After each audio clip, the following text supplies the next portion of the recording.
where the games aren't being played. The Drive needs something to fill the void. Movies and sports collide with the daily sports movie breakdown. Settle in as The Drive picks apart the highs, the lows, the good, the bad, and the funny of another classic sports movie. Hey, bada. This is a karate dojo, not a knitting class. You don't come in my dojo and drop a challenge and leave, old man. Now, you get your boy on the mat, or you and I will have a major problem. Too much advantage. Your dojo. Name a place. Tournament.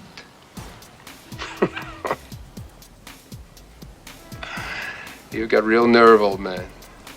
Real nerve. But I think we can accommodate you. Can't we, Mr. Lawrence? Yes, Sensei. All in.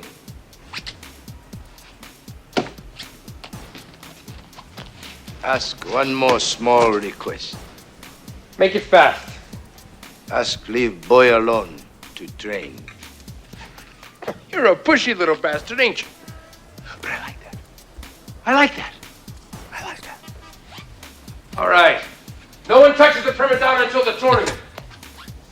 Is that understood? Yes, Sensei! But you don't show. And it's open season. On him. And you. And you. Intense. Intense. Yeah. Ooh, chills. The Karate Kid. All right. So I made notes. Lots of notes here. First movie I've really taken deep notes on because copious even. Big fan of this movie, Dave. I love this movie. But I got some issues with the movie now. Okay. So here we go. I don't know. I'll just start. I kind of did this in chronological order of the movie. Yeah. So Freddy, he meets Freddy right away. Like Freddy, fast friend, right? And bails on him pretty quickly. But the mom sold him a bit of goods on the pool, right? Like, this is a great pool. We're coming to California, palm trees. The pool's a dump. I mean, the pool sucks. The pool's awful. Okay, so if the timeline is right at the beginning, I'm guessing it seems like they drive cross country. They arrive Saturday, meets Freddy, beach party tomorrow. It's Sunday. All day, Daniel's gone, which that time you could, I guess, in the 80s. But first day in a brand new place, he's gone all day on the beach, all through the night, cooking hot dogs, whatever. And at that point is when Johnny says, tomorrow at 8 a.m., I'm a senior. So he goes from traveling cross country Saturday, Sunday all-day beach party, Monday, first day of school. He's already been in a fight on Sunday night, and he's throwing punches at soccer on Monday. Yeah, that is weird, isn't it? Yeah, so that's the first little breakdown. Yeah, that's strange. When he runs into someone that asks him about his bike, he says, and he has not met Mr. Miyagi yet. He says, "Oh yeah, it's a Miyagi Turbo." Right. That's weird. Like he just because remember he was calling him Miyagi, and then Miyagi corrects him. But the first time he hasn't met him yet, he brings up Miyagi Turbo. I thought that was weird. That's a plot hole. That is a plot hole. Or is it? And then, why did Miyagi fix the bike? And why did he know it was Miyagi? Like, he arrives and the bike's fixed, and he goes right to Miyagi's place. I don't know that I would. He's met the super once, and he figures, oh, that guy fixed my bike? When he took a couple days to fix the sink. Okay, when they're chasing him down after the Halloween party, when he's the shower, they're chasing him down. He's running to the fence. They get him on the fence. Miyagi saves the day, and then Miyagi just opens the gate. I know, right? As he's carrying Daniel, he just opens the gate. He just opens the gate. I mean, maybe he had maybe it was a touchpad. It could be lock, fingerprint. Yeah. So now this is around Halloween. We're here to guess. The tournament is December 19th, so he's got about 4 weeks. Yeah, 6 weeks to get ready. Station wagon. Mom moves. She's getting this new job. She needs some work on the station wagon. Pop the clutch, baby. Oh, that station wagon, that was the cringiest moment of the entire thing. Well, other than him spilling spaghetti all over himself at the country club in front of her parents. But when that station wagon broke down and they had to push it, that was like I was embarrassed for Danielson. Yeah. Yeah. And Roddy on our YouTube saying the soccer fight was not the first day. I don't know. It doesn't tell us it's not. I mean, it feels like he hadn't seen any of those guys. He had met Ali the night before. I don't know. We don't know when that is. Now, tell Roddy to shut up and let us do the review, okay, Roddy? I love Ali's judgmental dad. Not that boy from Reseda. Right. I know. And- what an anus. Come on, dude. And then when that spaghetti scene, right? She doesn't slap Johnny. She kind of punches him. Domestic abuse. Yeah. And yeah, pretty much. why was that so she doesn't talk to him again? That was kind of the deal breaker for her until he sees her again at the arcade. Why is she mad at him?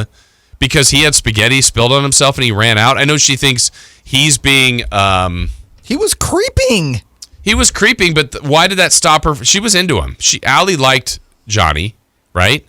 And No, Ali liked Daniel. She I'm was sorry, over Johnny. Like Daniel. Excuse me, I had my name's confused. But anyway, that seemed like a weird part. And so Miyagi does all this stuff. He's fixed the bike, and then he just lets him choose a car. Right. Like just what is that? You choose. There's like 5 cars. They're friends. Yeah. But he just gives him a car. Yes. Right. Here's a car. Got like 30 of them. Again, questions. Let's see. Another one I told Jay about this before. This is now to the tournament time. I love this was a good bit in the movie where Mr. Miyagi and Ali are together, and the judge comes over and says, "Hey, only coaches allowed." And Daniel then flips in. That's his. This is my interpreter. He can't understand him. And then he passes through the judge. And then right after that, they walk onto the mat, and there's like 75 people there. They're not all coaches. Let's see. No, not at all. Yeah. Where were their press pass? Where were their passes? Exactly. And then No Dave, lanyards. did you see the cameo? I think you would get this one. One of the people, I don't know if Daniel fought him or he was fighting in the tournament, was Lamar Luttrell from Revenge of the Nerds. No. Yes. I did not. I had never seen that didn't notice before. that. I spotted it and I wanted to confirm. I looked it up. It was him. I did not know that. I didn't know that. yeah. Well, now I got to go back and watch that part too. And then it's LaRusso versus Dutch. Dutch by far the most intimidating and scariest of the competition. And Jay, you say later in Cobra Kai, he's what? He's in jail. He's serving time? Yes. Fully believe that character. I believe that happens. Then you get the sensei saying, basically telling Bobby to put him out of commission. Bobby doesn't want to do it, but Bobby does it. And then the first thing, and all these guys, their whole quest, the whole movie is to torture Daniel. They can't wait to get to him. They've been pestering him. Then he puts him out of commission, and he runs, sorry, Daniel. Sorry, man. I'm so sorry. I know. Which is Yeah. funny. And then after LaRusso beats Lawrence, like that moment, that very moment, hands him the trophy and says, "You're all right, LaRusso. You're all right." Yeah, that's not how I'm reacting if I just got crane kicked in the face. Yeah, after you've wanted yeah. to kill the guy for the entire Right. movie. But anyway, all that being said, I absolutely loved it. Loved it. Again, 4 stars? of course. Okay. But I found A+. found some plot holes. So anyway, Well, not all those are plot holes. they're just interesting. For instance, like you talk about Bobby and apologizing to Daniel after taking him out of commission. If you've watched Bobby's character the whole movie, he's the one member of Cobra Kai that always has trepidation when it comes to bullying Daniel. He didn't want to do it in And the he was locker like, room, yeah. All right. Like when they're fighting him before Mr. Miyagi comes and beats them all True. up. Hey, he's had enough. Yeah. He's had enough. So Bobby has good in him. Okay. He succumbed to the pressure of his sensei to put him out of commission, but Bobby was the good one. Bobby was not really about that life after a while. Oh no! Okay. Me. I got some addendums. Okay. You guys want some fun? You want some fun facts? Yeah. So the theme to Karate Kid was originally supposed to be for Rocky 3. Did you know that? Which theme? The best around? Yeah, supposed to be for Rocky 3. That would make sense. Oh, but by the way, throwing in Bananarama's Cruel Summer, just awesome. Love that song. Fantastic.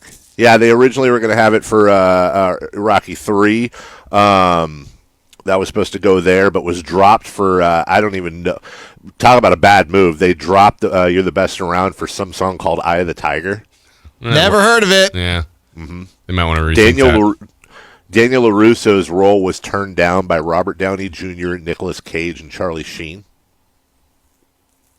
Imagine Nick Cage as the Karate Kid. Imagine Charlie Sheen. You think Bob Downey could have pulled it off? Yeah, Yes. he could have. Yeah. We mentioned Dutch. That was played by Chad McQueen. That's a son of Steve McQueen. Oh, really? Oh, Yep. I see. I can see that now. Yeah. Steve McQueen's son, also in the film Frankie Avalon Jr. and John Travolta's nephew. The end scene, the freeze frame on Mr. Miyagi's face after the crane kick, that was not the original ending to the movie. The original ending to the movie was the first scene in Karate Kid 2, was the confrontation in the parking lot between Miyagi and what's-his-face. So, Crease. here's some questions I have. Yeah, thank you. Can we go back to the cars? Yeah. How does a custodian have like 50 classic cars in his Right. backyard? Right. Right? Like what is he? Was Mr. Miyagi a drug dealer on the side? Yeah, and how often was he at this apartment complex, which seemed to be a dump? Right. So he had a house, but yet he was cutting bonsai trees in his little closet that he Shed? had there. Yeah, I don't know. Well- And yeah, It was the 80s. It was a little different. You could still own nice stuff and work a regular job. But like 7 cars? I mean, we don't know where he got them. They could have been salvaged cars that were junky that he fixed up. was it ever made clear? Was he just the super of that place, or did he own the complex? I think he was the super because in Karate Kid 3, the complex ends up getting sold off. Like they come back from Okinawa and they're like, "Oh wow, like our our complex is done and Miyagi's out of a job." Okay. I know that I tried way too much to catch a fly with chopsticks. And then you know, as time flies, there's a couple things that just don't that stand up weird. Like, I don't care who you are. I'll admit it. I loved doing Mr. Miyagi impersonations. Like, I would talk like him all the time. Right. But I don't know if you can do that now. Yeah, you know what I'm probably not. saying? Yeah, probably like, not. I don't think it's okay. And all I know is this: little kid me doing Mr. Miyagi impressions, not an ounce of racism in there. I just loved the way Mr. Miyagi talked in the movie. Yeah. I wanted to talk like him because he was a badass. But now I don't think you could be a kid at school and roll around and do Mr. Miyagi. Well, maybe you could. But I just don't think the Mr. Miyagi impression flies. But every single person who's ever seen the movie has done a Mr. Miyagi impression. And if you say no, you didn't, you're lying. Well, and think about the part, too, when they're at the beach doing some training and the balance and all that. They go back to the car. There's the 2 guys. That was cringeworthy. I mean, they're making fun of him. They said Right. a slur and then even made a facial gesture. And you're like, oh, okay. Yeah, But- it doesn't work. Yeah. I mean, it stands up better than 48 Hours with Eddie Murphy and Nick Nolte, but it's in that same. Here's my main thing, guys. I know that I have a son and I have a daughter. And I do have questions about the decision-making process of Daniel LaRusso's mother. She was super happy, by the way. Like, over-the-top happy mom. Sure, and I think on the surface, it's, you know what, we don't know anything. We never knew anything about Daniel LaRusso's dad, or lack thereof. And to see Daniel finally make a friend and finally, find a passion, and because he did not want to be there, I think made her feel good. Plus, she was working all the time. But man, that's a lot of time for a teenage kid to spend with an old man. Is all I'm saying. Yeah. And I feel like it's kind of questionable. He's drunk and getting put to bed.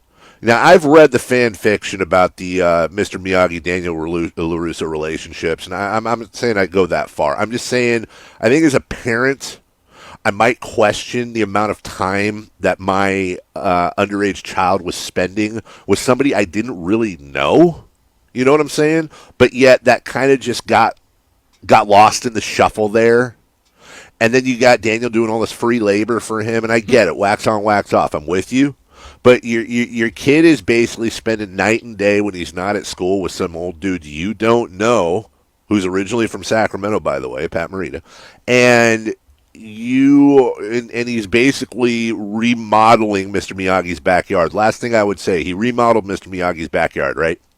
Doesn't Mr. Miyagi's want for perfection, which the movie makes very obvious to us with his like trimming of the bonsai trees, I have to ask myself, in what world would Mr. Miyagi's backyard be in that much disrepair?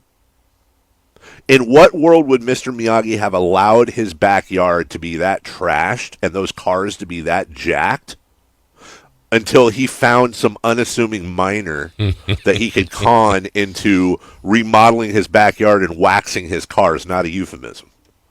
So I have questions about that. That was a little weird for me. 339-1140. Well, it's so funny that we've picked this one probably apart more than any other movie, but I think we all still have. I don't know. I'll speak for myself, but I still love the movie. Oh, God, it was awesome. Yeah. It was great. It was great. It was entertaining. It was a great story, which was overcoming bullies and making the best. And really, as we wrap up, gosh, we got to get Jay's take, too. We have to carry this over. Here's the thing. This is the most told story in the entire world, and it ties into so many things. You have child, orphan, or downtrodden, or poor, or whatever it is, who's had his ass kicked his whole life in anonymity, and he finds a mentor that somehow unlocks this deep-seated talent that he has inside of him, and he ends up triumphing. Whether it's Luke Skywalker, whether it's Harry Potter. My thing is this: Harry Potter, Luke Skywalker, and Daniel LaRusso are basically the same story with different details around it. But it's the same basic story. Yeah, It's a good one.